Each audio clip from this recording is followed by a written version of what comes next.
आपके पास ये एक टेबल है और आप प्लान करते हो कि यूनिट प्राइस और क्वांटिटी को मल्टीप्लाई करके एक मैं मेज़र बनाऊं।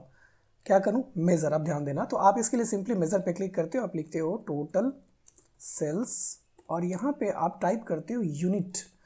आप ये एक्सपेक्ट करते हो कि यूनिट प्राइस का जो कॉलम है यहाँ पे यूनिट प्राइस आ जाए। आपको दिखता नहीं है तो आप सोचते चलो मैं क्वांटिटी टाइप करके देखता हूँ। आपने क्वांटिटी को भी टाइप किया लेकिन यहाँ पे नहीं दिखा रहा है। बट आप एक्सपेक्ट क्या कर रहे होते? ये तो टेबल के अंदर कॉलम है, दिखाना चाहिए। और आप कहीं ना कहीं कभी कभी फ्रस्ट्रेट हो जाते हैं, यार क्या हो रहा है, कुछ गलत लिख रहा हूँ मैं। तो इससे बेटर है कि चलो मैं लिख लेता हूँ टेबल में, वो ज़्यादा बेटर है और कैलकुलेटेड कॉलम की तरफ आप शिफ्ट होते हैं। उसके लिए क्या करते हैं, आप टेबल व्यू में जाते हैं और यहाँ पे फैक्ट सेल्स में आके क्वांटिटी और यूनिट प्राइस को मल्टीप्लाई करके टोटल सेल्स निकालने का ट्राई करते हैं। उसका सिंपल तरीका है, न्यू कॉलम में जाते हैं और न्यू कॉलम में आप लिखते हैं total sales is equal to, आप यहाँ पे जैसे यूनिट प्राइस लिखेंगे तो देखेंगे आप यहाँ पे थर्ड ऑप्शन जो दिखा रहा है ये आपके पास फैक्ट सेल्स का आ गया है ना। तो यहाँ पे आप लिखेंगे यूनिट प्राइस वेट और इसे मल्टीप्लाई करेंगे आप किससे? क्वांटिटी से। क्वांटिटी से मल्टीप्लाई करेंगे, ये दोनों आ गया और इसे आप सिंपली मल्टीप्लाई करके रिजल्ट ले आएंगे। बट आप सोचेंगे कि यार ये मेज़र लिख रहा था उसमें क्यों नहीं आ रहा था, इसमें क्यों आ रहा है? तो hi, welcome to the BI man. हम डेक्स सीरीज़ के तीसरी क्लास में आ चुके हैं जहां आज बात करने वाले हैं रो कॉन्टेक्स्ट और फिल्टर कॉन्टेक्स्ट के बारे में, हाउ एक्चुअली इट वर्क्स। तो आपको ये समझ में आ जाएगा तो डेक्स यूज़ करना और इसे इम्प्लीमेंट करना बहुत ही आसान हो जाएगा। तो चलिए हम स्टार्ट करते हैं रो कॉन्टेक्स्ट से, फिर चलेंगे फिल्टर कॉन्टेक्स्ट में। तो रो कॉन्टेक्स्ट का सिंपली मीनिंग आपको पता चल रहा होगा कि जो एक टेबल है उसमें हर एक रो में अगर ऑपरेशन करना हो तो उसे हम रो कॉन्टेक्स्ट बोलते हैं। सिंपली जैसे आप यहाँ पे देख रहे हैं यूनिट प्राइस और क्वांटिटी, तो यूनिट प्राइस और क्वांटिटी हर एक कॉलम में जाएगा और उसे वो मल्टीप्लाई करके आपके लिए एक रिजल्ट लाके नए कॉलम में दे देगा।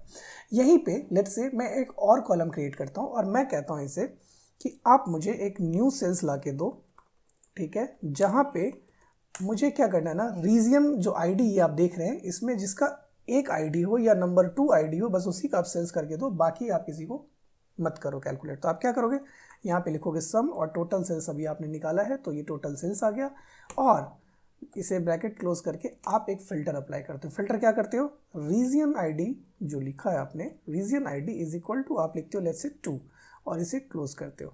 आपने एंटर करा तो देखेंगे ये जो रीजन आईडी 2 है इसके सामने सेल्स दिखा रहा है, अभी ब्लैंक दिखा रहा है। अब जैसे इसे आप फिल्टर करके यहाँ पे आप देखना चाहोगे 2 में, तो 2 के अगेंस्ट में आपको यहाँ पे न्यू सेल्स दिखने लग जाएगा, है ना। तो क्या किया आपने, बेसिकली यहाँ पे आप जब न्यू सेल्स पे आते हो तो आपने कैलकुलेट फंक्शंस यूज करके बोला कि मुझे एक वर्चुअल टेबल दो फिल्टर करके जहाँ पे रीजन का आईडी 2 है और उसके ऊपर ही हम कैलकुलेशन परफॉर्म करेंगे। तो कहीं ना कहीं क्या किया, आप पूरे टेबल में से कुछ फिल्टर करके उसके बेसिस पे आपने कैलकुलेशन लगाया। तो कहीं ना कहीं फिल्टर का आपने यूज़ करा। तो बेसिकली ये एक फिल्टर कॉन्टेक्स्ट का भी पार्ट है। अब और बेहतर समझते हैं इसे, आइए देखिए। पहले ये समझते हैं कि फिल्टर्स कितने तरीके के होते हैं और कैसे कैसे अप्लाई होता है। आप देख रहे होंगे इसमें यूनिट प्राइस और क्वांटिटी है, राइट। तो बाय डिफ़ॉल्ट जो इम्प्लिसिट होता है ये क्या है ना कुछ फिल्टर्स विजुअल्स के ऊपर लगते हैं। जो ये देख रहे हैं ना फिल्टर, आपने रीजन नेम डाला ना, तो अभी अगर आप रीजन नेम हटाएंगे और इसे देखेंगे यूनिट प्राइस क्वांटिटी, तो ये आपको ओवरऑल सबका दिखाएगा टेबल पे। जैसे आपने रीजन नेम इसमें डाला तो आपको सेंट्रल के बेसिस पे ये दिखाने लग गया। दूसरा क्या होता है फिल्टर, जैसे आप ये देख रहे हैं आपके पास एक स्लाइसर है और आप लेट्स से एलॉयज करते हैं तो आपको कुछ नहीं दिखा रहा है यहाँ पे, क्यों मैं बताता हूँ। रिफ्रैक्टिव्स आप करते हैं तो रिफ्रैक्टिव्स में कुछ नंबर दिखा रहा है और स्टील करेंगे तो स्टील में भी नहीं दिखा रहा है। ऐसा क्यों हो रहा है मैं बताता हूँ। तो बेसिकली रिफ्रैक्टरी में आपका फिल्टर हो रहा है इसके बेसिस पे या एलॉयज के बेसिस पे फिल्टर हो रहा है, हालांकि कुछ दिखा नहीं रहा आपको। तो ये दूसरा एक्सटर्नल फिल्टर आपके विजुअल पे काम कर रहा है। तीसरा कहाँ से हो रहा है, तीसरा आप देखेंगे ये एक पेज लेवल फिल्टर है ना। यहाँ पे मैंने प्रोडक्ट आईडी क्या कर रखा है 1 2, तो सिर्फ 1 और 2 प्रोडक्ट आईडी के लिए ही आपको ये सारा विजुअल कैलकुलेट करके दे रहा है। तो कहीं ना कहीं ये जो विजुअल है ये इन्फ्लुएंस हो रहा है इंटरनल फिल्टर से भी और एक्सटर्नल फिल्टर। इंटरनल फिल्टर क्या है, जो अभी मैंने कैलकुलेट करके दिखाया, आपने ये इंटरनल फिल्टर लगाया तो ये एक इंटरनल फिल्टर है। और एक्सटर्नल कौन सा हो गया, जो इस विजुअल के ऊपर आपने ड्रैग किया कॉलम उसके बेसिस पे, या फिर ये जो स्लाइसर आपने यूज़ किया उसके बेसिस पे, या जो पेज लेवल फिल्टर आपने यूज़ किया इसके बेसिस पे। ये सारे एक्सटर्नल फिल्टर्स के एग्जाम्पल्स हैं, राइट। तो इसके बेसिस पे हमें कैलकुलेशन करना है। अब हम आते हैं जो हमने पहला क्वेश्चन से स्टार्ट किया था, टोटल सेल्स। अब आपको थोड़ा बहुत समझ में आ रहा होगा क्या होता है जब आप मेज़र कैलकुलेट करते हो तो मेज़र एक्सपेक्टेड है कि वो सिर्फ एग्रीगेशन करता है, मीन्स वो फिल्टर कॉन्टेक्स्ट में काम करता है। लेकिन आपको यहाँ पे क्या करना है, हर एक रो में जाना है और यूनिट प्राइस को क्वांटिटी से मल्टीप्लाई करना है, फिर यहाँ जाना है इसको फिर। तो बेसिकली आप रो बाय रो भेजना चाहते हो, बट मेज़र तो बना ही नहीं है उसके लिए।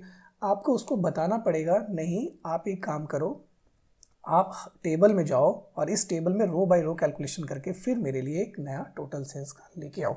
लेकिन आप क्या करना चाहते हो कि सिंपली इससे पूछ लो कि कॉलम का नाम बताओ और मैं मल्टीप्लाई कर दूंगा, लेकिन ऐसा नहीं होगा। तो इसके लिए क्या करेंगे, इसके लिए लास्ट क्लास में हमने पढ़ा है सम एक्स फंक्शन जो भी है वो आइटरेटर फंक्शन है, वो रो कॉन्टेक्स्ट में काम करता है।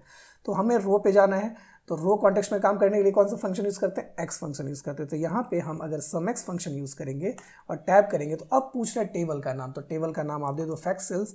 अब देखो जैसे आपने फैक्ट सेल्स दिया ना, अब उसके पास एक टेबल आ गया और ये जो एक्स फंक्शन है ये बता रहा है कि ठीक है अब मैं आपके लिए सम करके दूंगा रो बाय रो। अब मुझे आप कॉलम का नेम बताओ। अब जैसे ही कॉलम का नाम टाइप करोगे आप तो आपके पास आने लग जाएगा। तो आपने यूनिट प्राइस किया तो यूनिट प्राइस का नाम आ गया और फिर इनटू आप करेंगे, फिर आप क्वांटिटी का सपोज करना चाहते हैं तो ये क्वांटिटी का आपके पास आ गया।